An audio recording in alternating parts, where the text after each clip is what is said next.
കേരളത്തിന് പുറത്ത് ആദ്യമായി മുംബൈയിലെ ഡോംബിവിലിയിൽ ഈ കലാരൂപം അരങ്ങേറിയപ്പോൾ നിറഞ്ഞ സദസ്സിന് ഒരു വ്യത്യസ്ത അനുഭവമായി. കലാക്ഷേത്രം എന്ന സംഘടനയാണ് മുടിയേറ്റ് മുംബൈയിൽ സംഘടിപ്പിച്ചത്. വാരനാട്ട് കുറുപ്പന്മാരാണ് മുടിയേറ്റ് അവതരിപ്പിച്ചത്. രാവിലെ കളമെഴുതുന്നതോടെ ചടങ്ങുകൾ തുടങ്ങിയെങ്കിലും ദാരികാസുരന്റെ ദുഷ്കൃത്യങ്ങളെക്കുറിച്ച് നാരദൻ ശിവനോട് ഉണർത്തിക്കുന്നതോടെയാണ് മുടിയേറ്റ് ആരംഭിച്ചത്. വ്രതശുദ്ധി നേടിയ കുറുപ്പ് പൂജാരയിൽ നിന്നും വളഞ്ഞവാൾ സ്വീകരിക്കുമ്പോൾ കലിപൂണ്ട കാളിയായി മാറുന്നു. തുടർന്ന് കാളി അസുരശക്തികളായ ദാരികാദാനവന്മാരെ പോരിന് വിളിക്കുകയും ദാരികാദാനവന്മാരെ കാളി വധിക്കുകയും ചെയ്യുന്നു എന്നതാണ് കഥാസങ്കല്പം.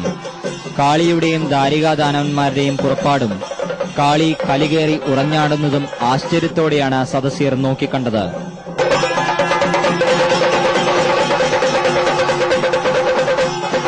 ഇവർക്ക് ഇത് എന്താണെന്ന് പരിചയപ്പെടുത്തി കൊടുക്കാനും ഇത്രയും ഉത്തമമായുള്ള ഇത്രയും പ്രാചീനമായുള്ള ഒരു കലാരൂപം, ലോകത്തിലെ തന്നെ ഏറ്റവും പഴക്കം ചെന്ന കലാരൂപം എന്ന് പറയുന്ന കലാരൂപം ഇവിടെ നിലനിൽക്കുന്നത് നമ്മുടെ ആൾക്കാർക്ക് അറിയില്ല എന്നുള്ളതിൽ ഒരു സങ്കടം തോന്നി.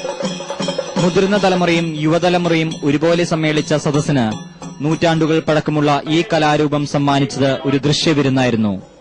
News bureau, Mumbai. ഒരിടവേള.